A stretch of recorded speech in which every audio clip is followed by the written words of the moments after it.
Okay, that's very simple.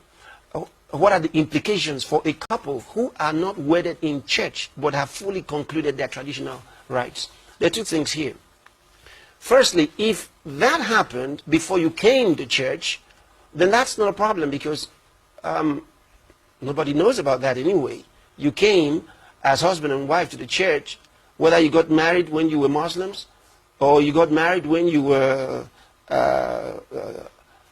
Shintoists or Buddhists, whatever it was, wherever you did the marriage, when you come into the house of God, you are still married and you are children of God. And no one's going to be asking, how did you do the marriage? You know, that's not a problem.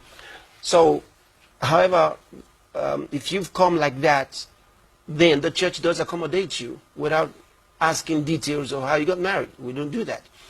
But if you're already in the house of God, if you're already Christians, and while you are now in the house of God, you decided to get married, and you chose to do the traditional without the church, you got a problem. You're spiting the church, and that's wrong. You see, so every child of God who wants to get married, before you make that plan, your pastorate must be aware. You don't just run off and come back with somebody else, or two of you just run off and get married somewhere and come back and say, now, we were here singles, we went away married and we had come back. You'll be embarrassing yourselves in the house of God. So the implication, like you asked, is that you are spiting the church if you do that. So what are you supposed to do?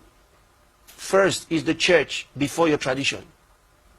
See, it's the house of God that you conclude your arrangements for marriage before you go for your traditional.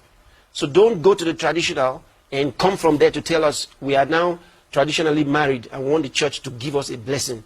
That's nonsense. See, it's wrong. And some even make light of it and say, well, we got married somewhere, and we are asking for church blessing. Is that all you think it is? Just a blessing? And if it's just a blessing, how blessed is that blessing? How much could that blessing be? So think about it again. But if you've already done that, go to your pastor and report yourself and say, we made a mistake.